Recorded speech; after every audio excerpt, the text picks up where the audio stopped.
Good morning, everybody. Hold on, get my phone. Good morning, everybody. Welcome to another episode and installment of the Chop Sports Show, coming to you live from the Richard Lucas Chevrolet and Subaru studio right here in Matawan, New Jersey. Sturch Gooch, nobody else. Grass rooting this son bitch today. Wrestling Rob is off today because he's a 25-year-old child and he needs off for his birthday. No, I'm kidding. Late night for Rob. And you know what? The rest of the world, I feel like, is off today. Except us. In fact, I think last year this time we did a show from our house. I think it was one of those like, we'll just do it remote. Like it's just one of those like, you go here, I'll go here, we'll go from the house. I'm pretty sure. I was actually on the way in today. I was like, I'm wondering why we didn't figure this out and just like figure out a different way to do today. But here we are. Here we are. We had to do Mojo, right? I'm the Mojo Market Report. Report. Because I got some good things to talk about. Oh, there's plenty to get into today. As we get into week number 16 of the NFL, there was a lot going on with that. Big weekend for fantasy football. Big weekend for, I guess that's really it. I mean, I didn't see much going on as far as any other sport. I mean, obviously we can't really talk. Well, we can bring it up, but Stephan Bonnar passing away from UFC. That's a terrible blow for the world of mixed martial arts and the MMA community. That's a hurt one. And just based off of what you explained to me today, yeah, like Stephan Bonner's situation was like there was a lot of cryptic messages going out leading up to the ultimate situation that came about. But yeah, that's a shitty situation. Stephan Bonnar was the pioneer. Obviously, everyone remembers his fight against Forrest Griffin. The tough one finale. Kind of set the UFC on the trajectory that it's on today. So. Yeah. R.I.P. Stephan Bonnar. Yeah, that's a complicated one to talk about. Tough segue here. Well, not really like a tough segue, but I always you can never go out of depth into something. I'm like, by the way, sports. You know what I mean? Carlos Correa. Oh, is that happening again? I think it might be. So I don't know. I have to be honest. I don't know enough about it. You said it because you said you've owned him in Dynasty since he was like 12. But it's not even his back. It's his leg. It's his knee. So there's something else. There's a surgery that took place years ago that they're not so sure about. I think it's just the back end of this deal is really hard for teams to get behind. It's a little weird because the Mets were so ready to jump in and sign him to a big deal after hearing that the Giants didn't really like the physical, and it's kind of the same story back and forth. Apparently they might still be able to work it out, or they're going to still be able to work it out. And I mean, nothing is signed yet. I also heard rumblings that the Padres might step in and be the next Padres. Team. Yeah. They need a shortstop really bad. Jesus Christ. Why? They got 13 of them. Tatis, no? And Bogarts and Machado Bogarts didn't sign there. Yeah, he did. He did. Slam Diago. Right? Holy Cronenworth shit. Eligible at shortstop last year. They got a lot of bats, bro. Whatever, the Sung Jung guy. Yeah, the shortstop. Kim. I think it was Kim. Last name Kim. Nah, I could be wrong. Doing me like that, bro? I'm just saying, I owned him in our fantasy baseball league for a little while, so that's how I know that. Anyway, checking the chat real quick. Merry Christmas to Sam. We had ourselves a nice little gathering on Thursday night. Nothing extravagant, but we saw some of the usual suspects that came out. We appreciate everybody that came out to the party on Thursday night. Sam was there. He met Wrestling Rob, who again we already met, aforementioned Wrestling Rob is his birthday today, so. What better way to take off on your birthday and leave us hanging dry? You know, no big deal. I'm kidding. Yeah, so nice little outing on Thursday. That was cool. We did watch the New York Football Jets, and you can bring them up first because boy, oh boy, what in the God's hell is going on around here? Like, look, everybody kind of hell. What in God's hell? Yes, God owns hell as well. I mean, I'm not getting into that conversation with you because I probably am wrong in that regard. What in devil's hell? What in Sam hell's going on around here? Look, the Jets went back to Zach Wilson by default. They had to, right? I mean, Mike White wasn't cleared. Let's go back to Zach Wilson.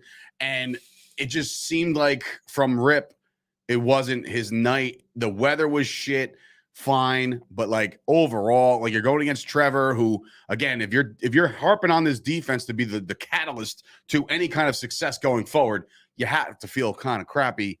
Once again, I mean, like they kind of went up and down the field a couple times, and like the excitement that went over the Jets fans when I don't even know the guy's name, the third stringer came. Look, at the end of the day, if you're only giving up 19 points in this league on today's NFL, you're not all bad, right?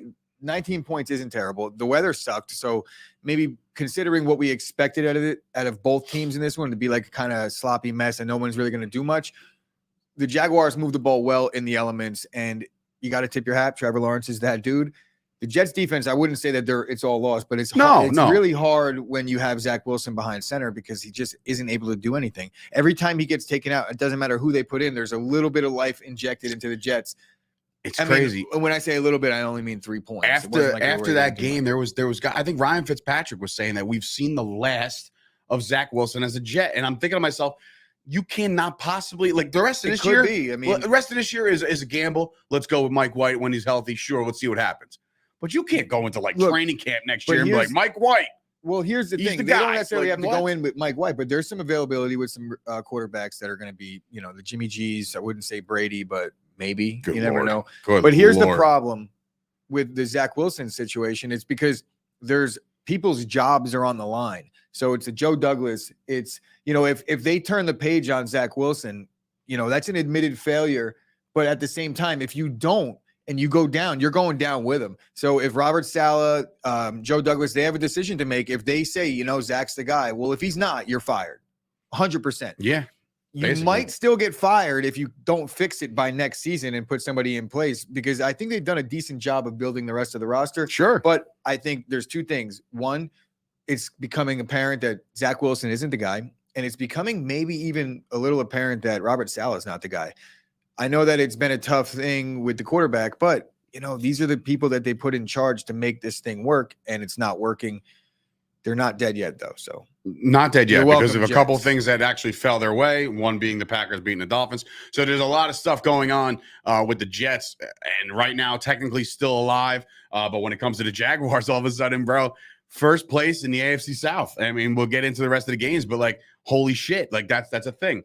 Oh, Danny DeJesus, Bird Gang. Good morning, everybody. I got to tip your hat for Danny, joining us today. He joins us every week on the heels of, but it could be very easy that he doesn't join us on a Monday. He's one of those.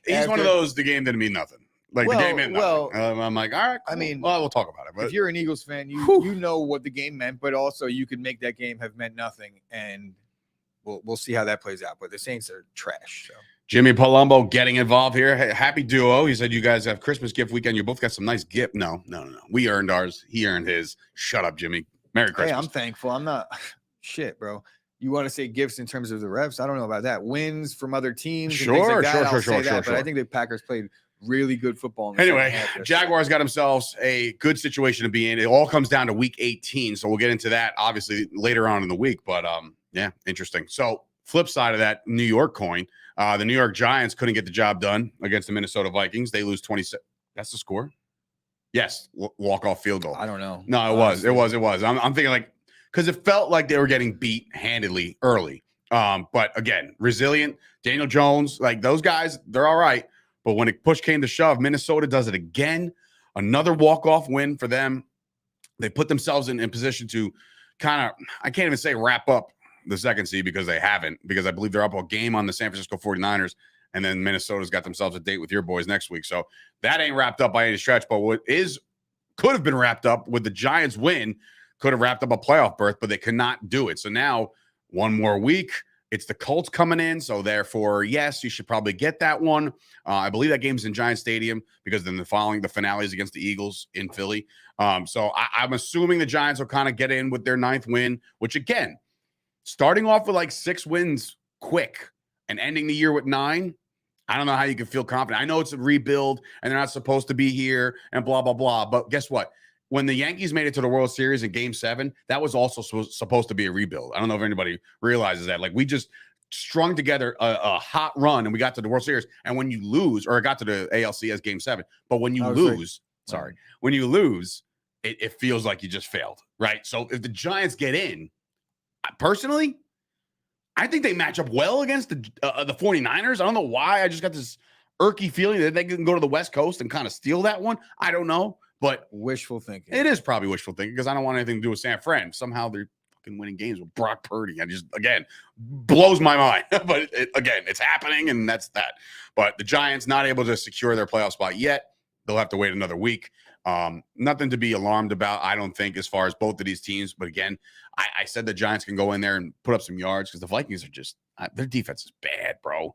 Their defense is bad. That's why I figure whoever they play, the Vikings, whether it be if they get to the 2 and they land in the 2 and it's all of a sudden the Packers, Like, give me Rodgers every day in Minnesota right now in a controlled environment. The issue, there is potential. We would need the 49ers to lose again to play Minnesota in the first round, because if we win next week and the 49ers win out, then they take the 2 seed and we end up playing San Fran, which is a fucking nightmare, which really I'll take any playoff game at this point. And why not go in with really no real chance, not supposed to be there, and potentially get the shit beat out of you by the 49ers again, or you exercise that. Jimmy brings up a good point. Well, not a good point, just a talking point about it. No, it's he says the Giants have to sign Daniel Jones. I agree. Yeah, you think he's the guy, no matter what? I think he's their guy. I don't know if he's the guy, but he's definitely their guy, and he's proven it this year. Down the stretch, Daniel Jones plays well in the fourth quarter. He plays good when the game is on the line. Yeah. You want to see him do a little bit more in throwing the football, but at the same time, the receivers just don't exist in New York right now. So you got to give a little bit of a pass in terms of the passing stats, because who the fuck is he throwing to? Nobody, right? Correct. Jimmy Palumbo could play receiver, and he's going to make, I will hear that exact, him and his brother could have lined up at flanker and split end. And somebody just drove off the road there. They'll even use those like 80s receiver spots, like flanker and split end. Yeah. So anyway, Giants fall to the Vikings 27-24. Shout out to Greg Joseph with the 61-yard game winner. All right, moving on. What do we got, Gooch? What's next? Give me a second. Sorry. Go. Eagles and the Here he goes. I swear Dave caught a pass from Jones. There it is, right there. I don't know if it was simultaneous, but it's there. All right, so back to Christmas Eve. We'll rewind a little bit. The Dallas Cowboys defeated the Philadelphia Eagles 40-34. A 40-burger, put on a very good defense. And, the Cowboys caught some breaks with some early injuries with the Eagles going into this one. Obviously, Jalen Hurts being the biggest one. But Gardner Minshew was dicing them up. And it was very scary at first. I'm like, is this actually happening right now? And I was like, you know what? This is the most Cowboys thing that could possibly happen to this team, is for Uncle Rico to go out there and win a ball game in Texas, win the division, all that shit, all in Dallas. But to no avail. The Cowboys take care of business. I think that, one, we had this conversation on the Mojo Market Report today. If you want to go check that out, you can on their Mojo channel. 3rd and 30. And that's what so he just came in, Danny DeJesus. 3rd and 30. Basically, Dak went back to pass and said, that meme, like, fuck it. T.Y.'s got to be down there somewhere. And he put that ball up forever. It seemed like that ball fell into the grasp of T.Y. Hilton, making his very first catch as a Cowboy, which, again, is the biggest catch and the biggest moment of this season, I think. As far as like clutch moments are concerned. But the age-old debate, and Jimmy said this a bunch of times, and I know people say this a lot, it is a week-to-week league, right? And sometimes the teams look great, and sometimes the quarterback looks great. Sometimes the quarterback looks like junk. Early on in that game, Gooch, Dak Prescott throws a pick 6, and I just watched the press conference earlier before. He says, like, he's chasing that guy down. He's like, here we go again. You know what I mean? Like, he feels like the wheels could come off. But a testament to Dak, man. He went back out there and just played the game of his life. The guy literally couldn't be stopped the rest of the way. He was dicing up the Philadelphia secondary. Maddox being out again, big time. But I don't know, man.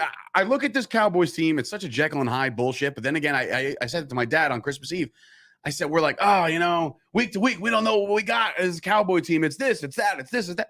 They're 11-4, so that has to. They're a good team. That has to show you that they're okay. I don't think that there's anybody out there that doesn't think the Cowboys are a contender, right? They're on a short list of teams that I think have a legitimate chance this year. That said, I still don't think that this puts them as the NFC favorites.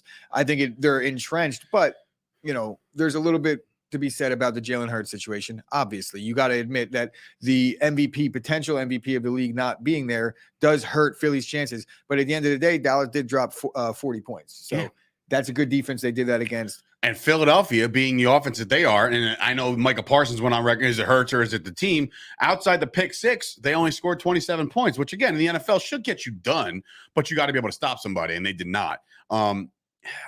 Again, like Mahomes, Allen, Burrow, those are guys that are just Joe Cools, all of them, Joe Burrow being one of them, right? And then you look around the league and you're like, all right, who else? Hurts, right? Yeah, you know what? Hurts is definitely a good quarterback. He might even be elite. Herbert definitely still can lace him in there. But, man, I no longer, and this is no disrespect to Rodgers, but there's no longer a debate anymore, I don't think. Dak is better than Rodgers currently right now. Right now, he's currently better than Rodgers. He's currently better than Brady right now. It's not a debate. It's not a debate. And it's like Brady, he's playing really bad, but I just am not. You're going to sit Yeah, here and say I know that it won't come out of you, but if I put a poll out there, I don't think there's much of a debate. There's been a lot of times that Rodgers has looked older, and we'll get into Rodgers next. But I'm saying, like, but again, there's times that he's still fucking putting heat on the ball, and he looks like Aaron Rodgers. But I'm saying overall, these guys that you thought were sure better than Dak Prescott, like the Russell Wilsons of the world. There was once upon a time, people just, there's no way Russ is as good, or Russ is not as good as Dak. And then, like, I just feel like Dak has moved himself up based off his moxie, based off the confidence and the ice in his veins that he has. Dak Prescott, I would put in there over a lot more quarterbacks than I normally would have. I'm not going to do it. I already kind of did on the Mojo Market. I said Dak Prescott moved from top 10 to top 5 over the weekend. I don't think it's doable. You know what it is? 5 spots in a weekend. No. I'm saying like in the conversation, the body of work in the conversation, because like I don't look at Lamar as a top 5 quarterback. I just don't. Right. And then Justin Herbert at the end of the year. Yeah, he's looked like Justin Herbert is supposed to look. But for half of the season, I'm just like, where is this kid? You know what I mean? Like, what's going on here?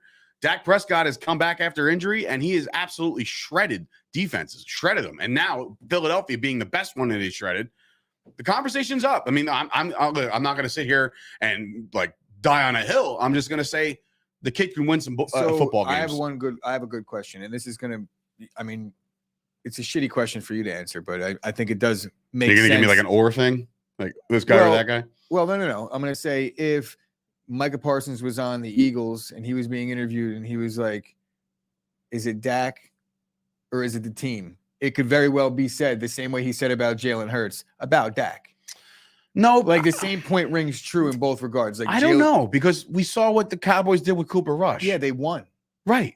So I'm not going to put it all on Dak's shoulders to be. Well, that's my the end all be all. Well, I think that's the point that lends more to the point where it's like the Cowboys have a really good, they're a complete football team. They do it on both sides of the ball, and you could just make the case that the Cowboys are elevating Dak's play a little bit. If Micah Parsons is making that case about Jalen Hurts, you could certainly, Micah would probably make that case about Dak. Sure. Right. Sure. But that's the NFL. You could say Joe Burrow. Well, Joe Burrow's a top 5. Well, he's got T. Higgins and fucking Jamar Chase. Should be. And Joe Mixon and a resurging offensive line and a good young head coach. I understand. There's a lot of factors that go into the point you're making. Dak's playing incredible down the stretch this year. You can't take anything away from him. He's just not better than Aaron Rodgers. Whatever. It's fine. But you know what it is, though? I will say this. Credit to those. I just want to real quick sidebar. Credit to those who have actually and this is not a discredit to you at all, because I know you didn't have the same path as me getting to where you're at now, because it's just a different world.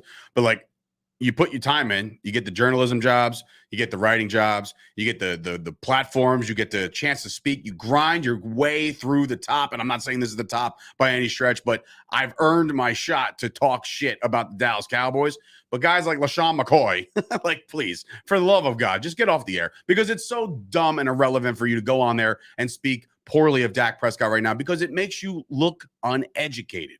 What network was he doing it on? Yes, FS1. Well, I mean, they have him on there specifically to do that. But I mean, imagine being that ignorant, that's the word I'm looking for. He's ignorant to the fact that he's actually a good quarterback. You're a former Eagle. That's your ride or die with the Eagles. It's Cowboys week. You're saying some shit this week. Here's what you say about Dak, and then I hope he shows up to work today. 100%. He will. It's all right. Good morning to Janine, coming from Absolute Eyewear, by the way. Big time sponsors heading into the new year, and since they're like the OGs. So go check out Absolute Eyewear. And right next to the train station, right there in Woodbridge, across from Woodbridge Brewing Company, which, by the way, 3rd of July will be there on Friday night with an acoustic set. Trevor, better than Dak. That's one of the guys that I had written down on my thing that's saying, Trevor Lawrence has come on and looks like the number 1 overall pick that he should look like, right? So it's yes, at the end of the day, would I pick Trevor Lawrence over Dak Prescott right now to lead my team? No. But would I say, Trevor has 4 years of youth and experience to catch up to Dak, then maybe he will be better eventually. But I don't think that right now. It could happen. Absolutely could happen. All right, moving on to the Green Bay Packers, who all of a sudden, out of nowhere, left field even, you got yourself a playoff opportunity here, man. You got yourself a month ago. We were sitting there is it Jordan Love time? Do we just let Rodgers ride off into the sunset on the bench? Maybe this is a thing. And you're old enough to remember those days. That was a great story, by the way. So look, the Packers are alive. They're saying there's a 30% chance. 33. I'm saying it's a little bit higher than that based on the fact that we're going to beat the piss out of Minnesota this coming weekend. Don't blow it out. And really, it just comes down to, are the Commanders going to lose? And the playoff play-in, whatever you want to call it, game against Detroit to end the season, I like our chances. Green Bay is opened up as the favorites in the next week's game. We could talk about what just went down all we want. I'm focusing on the future here. Right, you got to. No, I get it. We're gonna bring There's a little bit more of an alarming situation on the other side. The second half, the Green Bay Packers played really well on defense. I know that they had a couple, you could say, gifts in terms of interceptions were basically thrown right into their hands. But schemes make these things happen, and pressure in on the quarterback. Look, Tua couldn't deal with the elements. It was a little bit shitty. Green Bay brought the elements with him to Miami. It was like 40 degrees and snowing. Did you see the snow in Florida? Florida. In the tailgate, there was snow in Miami. You sure it wasn't like a visual effect? No, I'm pretty sure it was like the NFL Network. I mean, maybe they were fucking around, but yeah, no, there was snow in Miami yesterday. And look, the Jair interview says it all. That was funny. The Tyreek pick was probably a gift. It landed right in his arms, and that definitely changed the game a lot. But they gave up 20 points in the first half and didn't allow another point in the second. They gave up a bunch of chunk rushing yards in the first half. They shut that down in the second. I still think they should fire their defensive coordinator at the end of the season, but I'm happy to be where we're at, all things considered. Flip side of the coin, Packers obviously have a chance, right? They have a chance to get into the playoffs. Are we totally sold on Tua right now? Like, I mean, this is a couple weeks in a row where, I mean, like, the elements in Buffalo, fine, give him a pass, whatever. But he played really well in Buffalo. But the Packers defense has historically not, or this year has not been that great. Look, so it's just like, you couldn't, I mean, yes, did you connect with an 85-yard catch and run? Sure. Is your stats probably padded because of that? Yes. I mean, the three picks were really bad. Very bad. No, I mean, like, I feel like Tua's done enough as to where we could say, you know, there's some guys in this league that have done far less than he has that are still getting opportunities, I think. And I think Tua, everyone wants to anoint McDaniels as this, you know, he's the next coming, and he is a really good coach, but I think he's making some mistakes as well with the play calling and things like that. Like, I'm like questioning, what are you doing on you have running game, you have the offensive line moves the pile, run the football on third and short more. They're throwing the ball deep almost every single third. It's like you got to put him in a better position. And realistically, he had 6 completions and it was like 190 yards in the first quarter. That's a lot of catch and run stuff. I mean, they were throwing the ball deep every single time. It was like, you can't keep doing that all game. They weren't really hitting on the intermediate stuff. I guess that's a testament to the way that Green Bay made the adjustments. But at the end of the day, Tua did play like shit. I wouldn't write him off just yet. Dolphins, I believe, are the 7th. You think they get in? You think they right the wrongs enough to stay in? Because there's a couple teams that are behind them by about a game and a half, 2 games. Yeah, because there's no one really that I worry about. Patriots, Jets. Yeah, they're going to lose too. Okay. Do they play? Do any of them play each other? I'm not sure, but I mean, if the Dolphins got to come up north and play, it could be a problem. Yeah. Just looking ahead here, week number we'll just get to the 17. Yeah, you can. Bucks and the Cardinals. Last night's fucking banger. Boring. Holy Tom Brady shit. manages to keep his playoff hopes alive and probably, solidify them. Dude, first of all they got to do is win one. Are the Bucks the most annoying team in the NFL right now? The most annoying. They don't have to show up for 4 quarters. They really don't. They have to show up at that last time when Trace McSorley turns the ball over. Well, the defense is definitely showing up for 3 quarters. I mean, yeah, 16 points, sure, that is. But so testament to the Cardinals then. Like, I don't think the Bucks are a good offensive team. They're just not, and it's so weird. Like, anybody with a friggin' 2 eyes can watch Brady just short arm throw guys, and like, you got talent around you. Mike Evans, to me, still one of the biggest dogs in the league. Same thing with Godwin, and you're making this tight end out of nowhere. You got 2 really good, capable backs. How come they can't move the ball against the Cardinals?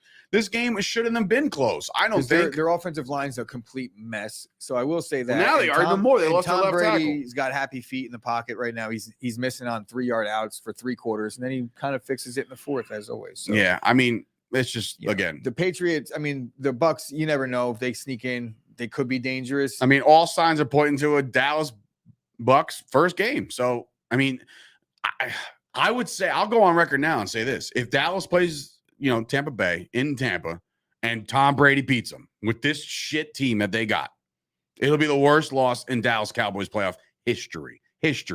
history. I'm not talking about the catch, no catch. Like we were in that game, we could have won, right? If they lose to this dog shit, boring, vanilla team, it'll be the worst playoff loss I've ever seen. Yeah, it would be bad. I don't really have much thoughts on this game. It was Trace McSorley. We think that the coach over there, Kingsbury's done. So it's only a matter of time. He looked like he was sleeping. We're going to get a new regime. The quarterback is hurt. So we could just put the Cardinals on fucking ice for the next 8 to 10 months. We don't even need to care about them for a while. I'm very curious to know what they do with quarterback, considering Murray's not going to be ready until October. Well, so you ride Colt McCoy or some shit like that. Like they're going to, maybe. What's the difference? They don't really have much to.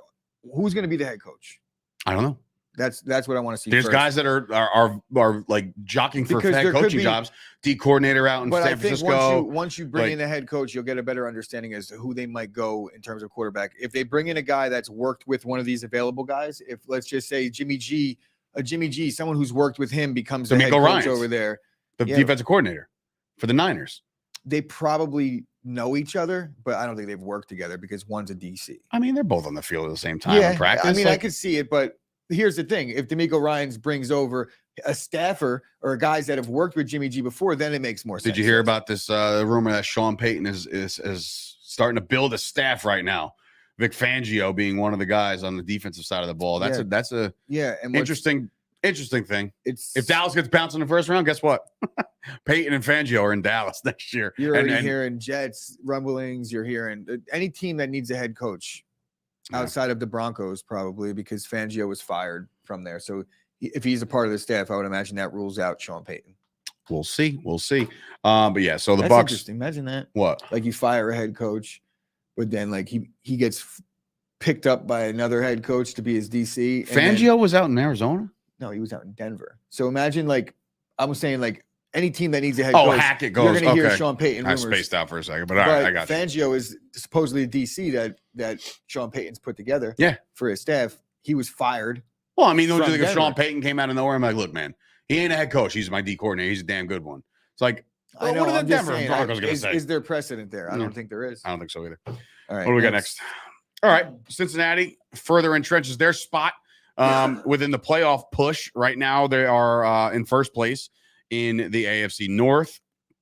They've already clinched a spot, and so have the Ravens, as a matter of fact. So both teams are in. The Bengals are up a game, 11-4, 10-5. So now this game in particular kind of puts the Patriots on that whole we're done, goodbye. But the main thing here to take away from is Mac Jones is bitch made. Like, are you kidding, bro? Like, this isn't the first time. It won't be the last. The dude, all he does is complain, cry, and whine, right? And then all of a sudden, every time he doesn't get his way, he's like a spoiled, like, teenage schoolgirl, and he's like kicking people and tripping people. Like, what are you doing, bro? Like, you're in the wrong sport. Someone's gonna eat your lunch one day, and you're just gonna be like, I don't know what I did wrong. Yeah, here. I watched like a little clip that was made by Dove Kleeman, right? Him being a complete scumbag. Yeah, I saw it. He's a bum. I don't mind a sore loser, and I actually like a sore loser in some respects, but this guy's just a bitch. And it's not that he's a bitch. He's like a scumbag. He's a piece of shit about it. He's like a dirty player. Be a hard-nosed player. You know, fight, complain to your teammates, tell your coach off. I don't even care about any of that shit. I'm down. Fine.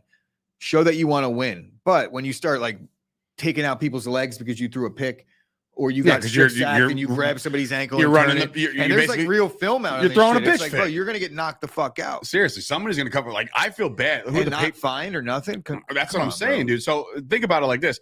And again, I don't ever wish for anybody to get hurt by any stretch of the imagination. I definitely do. But the Dolphins are coming to town next week, and you don't think guys like Bradley Chubb want to just fucking clothesline this guy's head off to end their season officially and to completely knock the Christ out of this guy? Anybody should want to knock the Christ out of any opposing team's quarterback. If there's been precedent and Mac Jones has done something to one of his boys or something, then there could be some retaliation. But that's what you start doing in this league. If you start playing dirty, people are going to line you up and put you in their sights. And I hope Mac Jones gets fucked up soon. Mac Jones is the Grayson Allen of the NFL.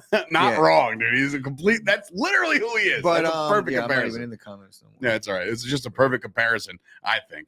But yeah, the Bengals, they took care of business. They got lucky with the cover. I'll say that because they definitely Patriots missed extra points. I mean, the Bengals missed an extra point too, but the Patriots missed one at the very end of the game that really fucked at least our cover, because it closed at 3, but we had it at 3.5, and I picked the Patriots, and it fucked My me poor there. mother is in here, complaining about the Dolphins and maybe next year. I'm like, Ma, they're in the playoffs still. All right, just you're pause. right, you're good right now. You're the 7. You're the last spot. But I think she gotta win. I think she might realize, like, all right, Writing on the wall kind of deal. Writing on the wall. You got to hear her text throughout the game. She's worse than all me right, now. so we're gonna move past this game to the yes, the win for Coach Tomlin, ladies and gentlemen. It happened. I told you guys it would happen. For Franco Harris, for Coach Tomlin, this was a great game. And if you faded the Steelers on this night, shame on you. And I'm talking to the Sauce Network. I'm going to say this. Ready? You don't bet against Big Ben on his last Monday night game. You don't bet against. Play well. They did nothing real good in this game. Yo, NFL young boy.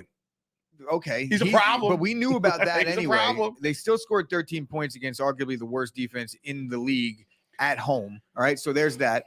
And it was really Derek Carr that you could say, holy hell, does he look bad? The Raiders did enough to dominate this game on defense, which is crazy to say because of how bad they've been. But really, the Steelers' offense is one of the worst that we've seen in years. Steelers have an outside chance for the playoffs. Yeah, I know, which is insanity. Look, the Dolphins are holding on to that very, very at 8-7. Ready for this? It's very not. The Patriots, the Jets, the Titans, and the Steelers all sitting at 7-8, one game back. Yeah. Insane to think about.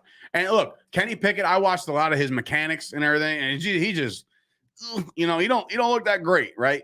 But young boy came up, stepped up for him. Well, look, Pat Freiermuth's still one of my favorite guys in the league. It is. Kenny Pickett made plays down the stretch, and he was hitting Freiermuth in these weird little spots that, very small margin of error on those plays, and he was getting it done. So Pickett, he has something to him, I'll say. I like what I see, at least for a rookie quarterback down the stretch, fighting hard late in games. But, 3 quarters. Who wasn't happy about this? Josh Jacobs.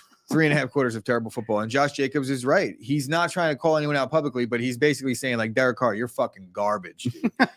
And I know, pulling for Derek Carr for my boy Joe, he's highly invested in him as his sports cards are concerned. But at the end of the day, sports cards, he stinks as a quarterback. Yeah, but when you have you got to keep your value up. It's not even it's like when you have cards that are at one point thousands of dollars, and then the guy gets pretty much plays himself out of the league. That does suck, but still, I mean, it sucks a little bit more to lose football games as a fan of the team. So maybe you're just gonna have to trade in the cards. Sucking on all levels. And quarterback. I got a feeling that Jimmy Palumbo is hitting pause a lot, as a matter of fact, because he's still talking about the Packers and the Giants. Yeah. And just like he keeps it pause coming back. Bad game. Josh Jacobs, enjoy the franchise tag, buddy. Yeah, that's happening. Got your name on it. Brock Purdy does it again. The Washington Commanders stink at football. Tyler Haneke benched for Carson Wentz. You want to talk about a slap in the face on Christmas Eve, man. Holy shit. You don't get benched for Carson Wentz. Well, was he benched, or was he knocked out? I would say kind of both. The 49ers were dominating. The Commanders are looking ahead like this game is over. We have 2 football games to win. Do we really want to keep Heineke out there? It wasn't like he was pulled because he was injured. I know. Both guys were going to be ineffective. The offensive line gave no opportunities there. And really, the 49ers it wasn't even like Heineke was getting smashed. They have this crazy closing speed on their defense. It's unbelievable what happens when it's like you see a guy, he's 1 yard away from the first down, and there's no one within 5 yards, and all of a sudden he gets stoned by 2 guys. I just can't understand what I'm looking at.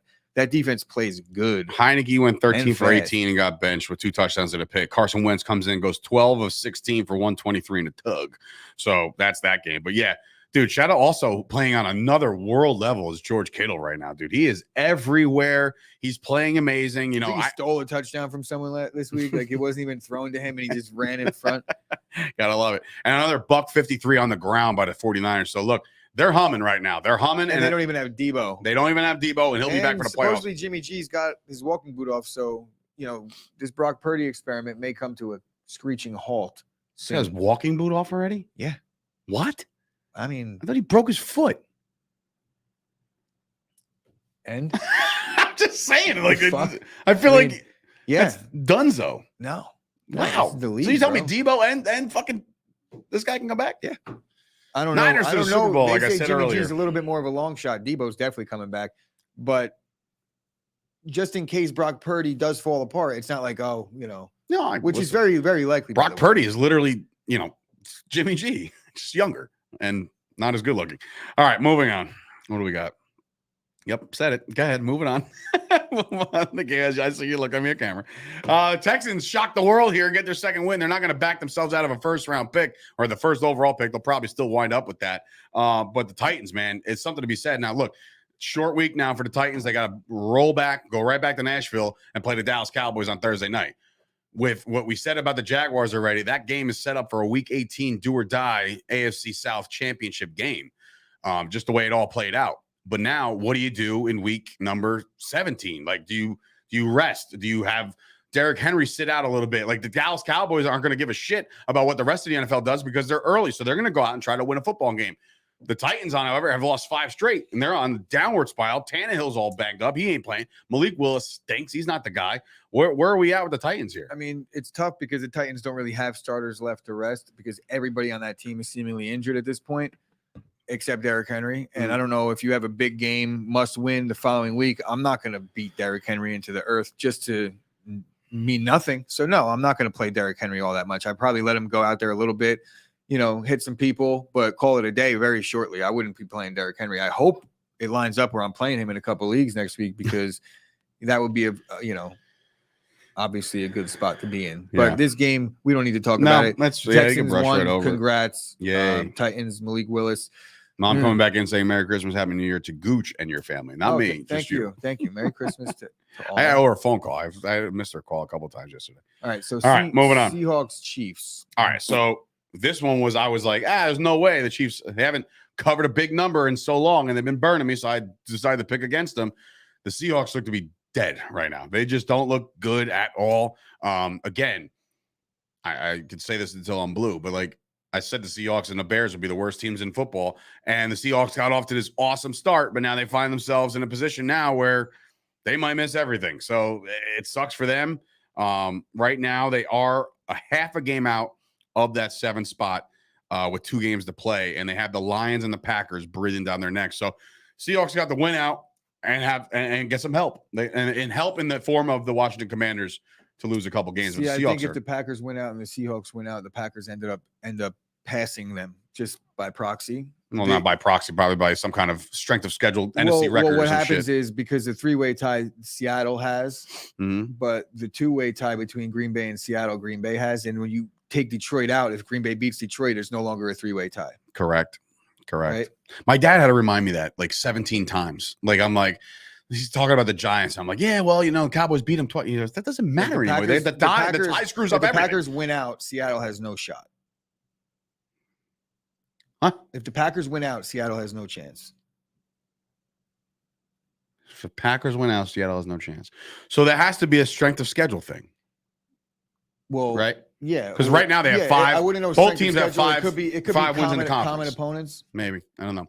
But in any event, the Seahawks look to be kind of dead in the water. So going to be tough sledding going forward. Oof, bad game. No one cares. No one cares about this game, but the one thing that does matter in your regard are the Browns that they stink, right? They stink at football. Everybody knows that. Saints are now a game behind everybody else in the NFC South, right? But now I'm looking at the Browns, who you need to win next week against the Commanders. Do they? Or the Browns packing it in? You need the Saints to win. Neither one is likely, but I mean, the Saints have a shot here. Nobody thought Carolina was going to beat Detroit this week except me. Well, think about it like this. I really just hoped. If the Panthers win and the Saints win next week, they'll both be 7-9, and the Panthers and the Bucs will be 7-9. 3-way tie with the Panthers with a tiebreaker going into the final week of the year, and I guarantee you they play each other. Who? The Bucs and the Panthers and the Saints. Oh, week 18. No, they played twice already. So then, it ain't Tampa, but whatever. Anyway, doesn't matter. All I know is the Browns could be Atlanta packing it in, and it could be Atlanta. Browns packing it in. The New Orleans Saints are still alive somehow, some way, just like every other weird team in this league. All right, moving on. This was a big one, man. Going into this game, you saw that the Detroit Lions have won all these games and put themselves in a position. Feel good story, Christmas time. Hey, playoffs coming. And then they run into the buzzsaw of the running attack by the Panthers. These guys are still running the football right now as we speak on the air the next day. Yeah, and it is bad news right now for anybody trying to stop this running game. They're Foreman and Hubbard have been You can very either say comparable. it's bad news, anybody trying to stop this running game, or you could say it's really good news if you're a team that's like at one point fearing possibly having to play the Lions, and you're looking at that run defense, and you're like, wow, there's some reasons to think we could win that game. And I really think that the Lions, they've played well, but their defense, the same thing with the Vikings, their defense is both bottom 5 of the league, right? If the Vikings have been playing, obviously, Kirk Cousins, you might want to even start mentioning him in the MVP conversation because of like the insane stats about how bad their defense is and how many games they're winning. But the Lions, they have potential to win out and make the playoffs, right? Mm-hmm. If the Commanders lose a game, they're in the exact same position that Green Bay is in. So I can't be sitting here touting how happy I am as a Packer fan to be in the spot that I'm in while like bashing the Lions being in the same spot. It's actually embarrassing as a Packer fan to be on the same plane as Detroit. But here we are, and I'm looking forward to hopefully playing them when it all counts. Detroit has who the fuck did Detroit play this week? Detroit is playing. Where is Detroit? Detroit's playing Chicago. Yeah. Shit. But it doesn't matter. That game means nothing for me. If Detroit wins. For them, it matters. But we play Detroit in week 18. That's what I'm saying. So it might come down to if things can play. I'm wondering if can it play out to a scenario where Detroit beats Chicago, they go 8-8, you win your game, you're 8-8, right? That week 18 game. Could that be a win and in scenario if the Washington Commanders lose? Yeah. Huh. 100%. That's wow. Sorry, the Lions are still alive. Playoffs started in December 1st. Like the first week of December, the Packers. But like in terms of the way they were thinking, if they would have lost any one of those games, if they lose, they're done. No, but I'm saying like they stumbled upon this. You know what I mean? Like they won some games they were supposed to win, and then they're like, oh wait, hold on, like this whole season thing and being over. No, hold on. You know what I mean? So all of a sudden, last 2 weeks of football, baby, and stumbling upon it. Get excited. Winning is the what you have to make the consistent thing of been stumbling upon other teams losing. Of course, you need help. A5. First of all, you left. All right, I know you had to help your uncle and stuff, right? Don't start dropping some bombs in here in the chat saying take a shot every time I mention the Cowboys. I don't drink like that, bro. I'll take a rip bowl hit or something. All right, moving on off this game is I don't know. Fucking annihilated. What do we got here? All right. I mean, Falcons are kind of dead to rights, but the Ravens are in the playoffs, and they're not playing like a playoff team. But now you see next week's flex scheduling puts the Ravens and the Steelers on Sunday Night Football all of a sudden, possibly for Lamar Jackson's return. So that's why maybe they did that. And the fact that the Steelers are still in the hunt, and the Ravens can either bury them or find themselves letting the Steelers get that almost. And look, the Ravens are still playing for the division. It's not like that's true. Out. So they're playing for a lot. Lamar, they're going to be full steam ahead. Sammy Watkins, newly signed Baltimore Raven, had one big play, but their receivers are so bad. Mark Andrews has been non-existent. So I'm not buying it on the Ravens going forward at all. Just trying to see where the Bengals go. Oh my God. Next Monday night. Do you know next Monday night's game? Bills and Bengals. Whoo, baby. That could be, that's where is it? In Cincinnati. Could be that's neutral gang territory right there. All right. Speaking of the Bills, they beat the shit out of the Bears. Not much to say about this game other than the fact that, once again, the Bills find themselves as the 1 seed, I think, or is it still the Steelers? I mean, it's still the no, it's the Chiefs. It's the Bills. The Bills? Yeah, it's the Bills. Really? Bills. There's tied in record, but right now the Bills have the 1 seed according to this thing. So, so that'll be interesting. Both teams have won their respective divisions already. So now going forward, the Bills have to keep the pedal to the metal if they want the AFC playoffs to go through Orchard Park. Otherwise, they're going to Kansas City. So, oh, by the way, what are the the Bengals are a game behind both, right? So if the Chiefs lose, they could still get the 1 seed too. The Cincinnati Bengals can wind up with the 1 seed. Yeah.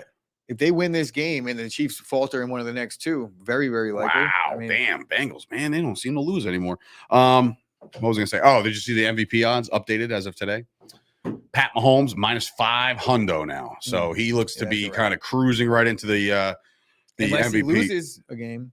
Nah, I still to Josh Allen. Ain't gonna be Hurts. You lost your ability to play football. You can't win the MVP anymore. Burrow? Can you imagine? I can imagine. I was waiting for that. I was like, can you imagine? I can imagine. There it is. All right, what do we got next? Tonight we finish it off with Monday Night Football, and boys, oh boys, Is there fantasy implications going down tonight with the Sturch Bros? We're in the semifinals right now. I'm up by 4 points. Now, keep in mind, I was up big going into tonight. And then the Broncos played football, right? And then they almost zeroed out. Up 4. Tell me my chances on the air right now. Up 4.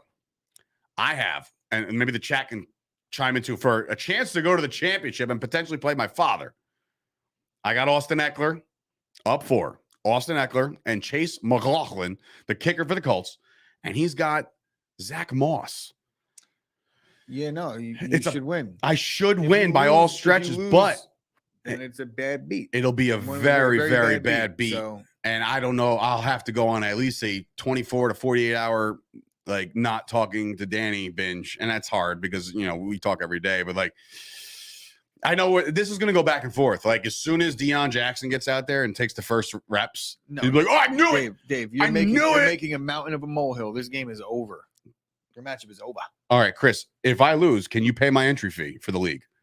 Absolutely not. Well, then why are you saying that? You're putting this shit into the universe. The fuck?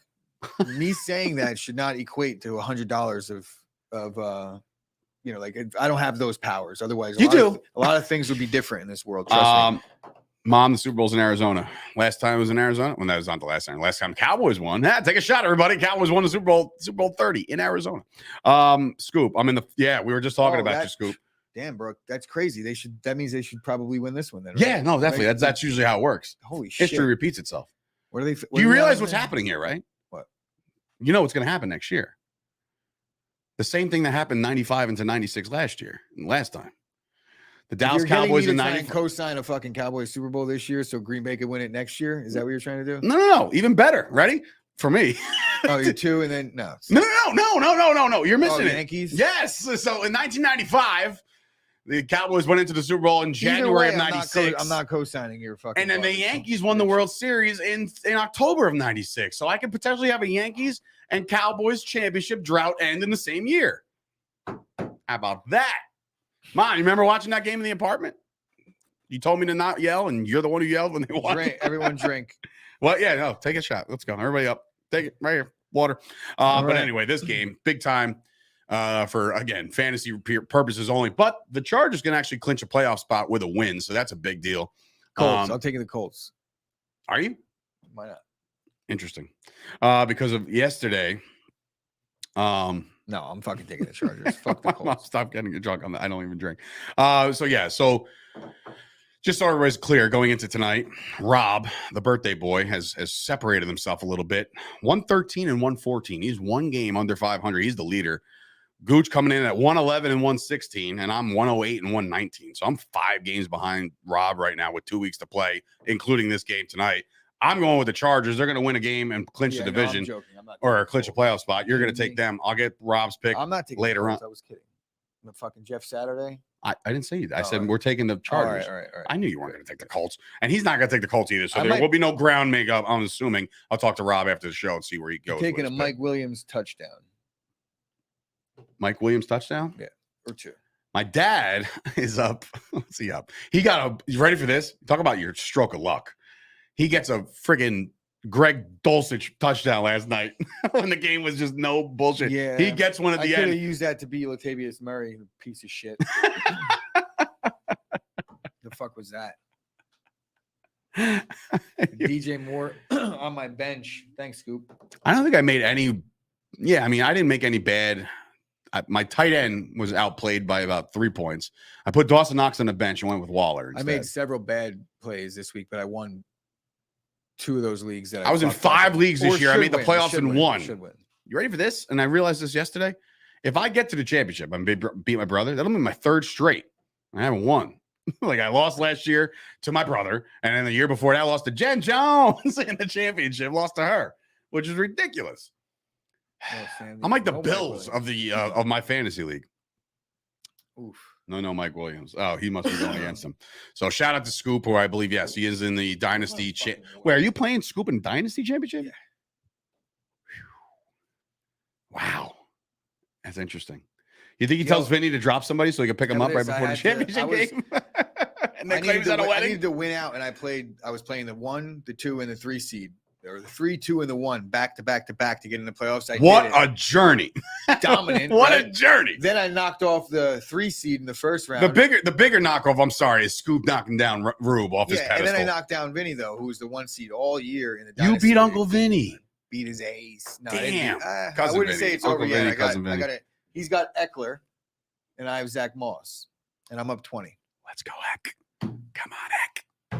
I just need a sound game. Give me a 10-point performance out of Chase McLaughlin. I don't give a shit. I just need to get this win and get this bread because Dave's got to buy diapers and food and all that shit. All right, that'll do it for this show. We want to thank everybody for joining us today on the day after Christmas. Tell your friends about us. Let us know how we did in the comments. Obviously, after the show's posted, like the video. That's a big thing. That helps us out dramatically and tremendously. Of course, enjoy the rest of this week. We'll be back here on Friday for a lean show.